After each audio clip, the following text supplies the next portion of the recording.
श्रद्धांजलि तभी है जब हम एक भारत श्रेष्ठ भारत, विकसित भारत, आत्मनिर्भर भारत की ओर ले जाने में अपनी जवानी खपा दें।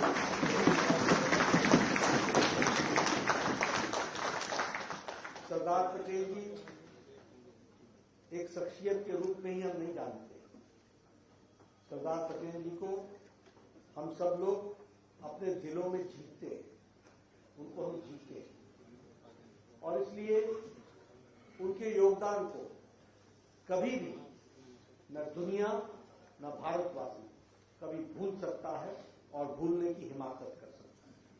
उनका योगदान हम सबको मालूम है। बहुत अच्छे शब्दों में मंसूर भाई ने उनके बारे में बताया।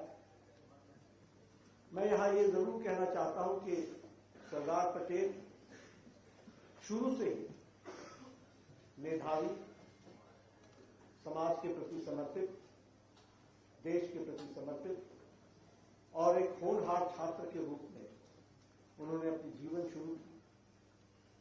यहां की पढ़ाई करने के बाद वो लंदन बैरिस्टर बनने के लिए गए।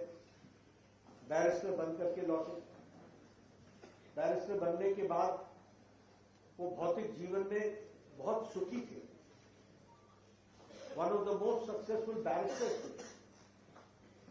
उनकी वकालत इतनी थी कि शायद उनको वकालत से बाहर आने की आवश्यकता नहीं, लेकिन देश के लिए, महात्मा गांधी जी के आह्वान पर, देश की आजादी के लिए सरदार पटेल जी ने अपना सुख सुविधा का जीवन त्यागा और वो समाज और देश और भारत की आजादी के लिए लग गए और उन्होंने भारत की आजादी में अपने आप को आहुति दी।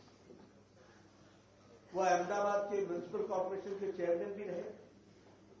उनका एडमिनिस्ट्रेटिव कैपेसिटी, उनकी एडमिनिस्ट्रेटिव सोच, इसके बारे में हम सब लोग जानते हैं। बहुत कम समय में उन्होंने अपनी प्रतिभा का परिचय दिया। आजादी की लड़ाई में वो पूरी ताकत के साथ लगे रहे। महात्मा गांधी के साथ कंधे से कंधा मिलाकर के उन्होंने आजादी की लड़ाई में अपना योगदान किया और उस योगदान के पश्चात ये भारत का सौभाग्य, मेरे वाक्य को आप ध्यान में लीजिएगा, ये भारत का सौभाग्य था कि वो भारत के प्रथम गृह मंत्री के रूप में बने और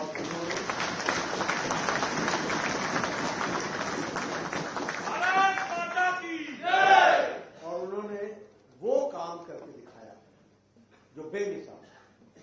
वो काम कहना बहुत आसान है, कल्पना करना बहुत आसान है, लेकिन यथार्थ पे उतारना बहुत कठिन है।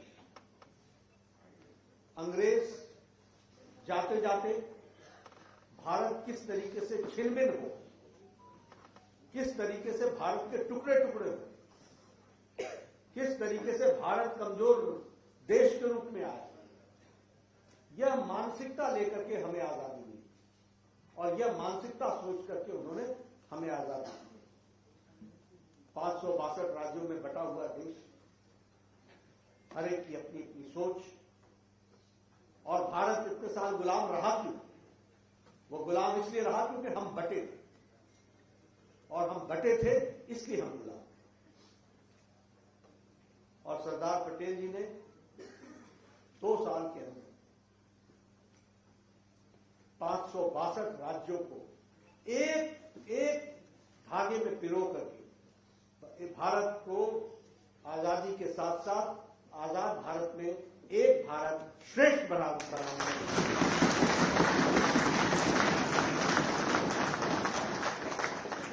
रुकावटें बहुत आई, तकलीफें बहुत आई, लेकिन सारी तकलीफों को, यहां तक कि हैदराबाद के निजाम के खिलाफ पुलिस एक्शन भी करना पड़ा। जूनागढ़ के राजा को न मानने पर वहां भी सख्ती करी, लेकिन एक धागे में पिरो करके भारत को उन्होंने रखा। और इसलिए उनको, उनके प्रति सच्ची श्रद्धांजलि यही है कि एक एक युवा उनके प्रति कृतज्ञ रहे। एक एक युवा देश में ये संदेश दे कि किस तरीके से उन्होंने हमको ये एक आजाद राष्ट्र, एक राष्ट्र श्रेष्ठ राष्ट्र दिया है। इसके लिए हम सदा सदा उनको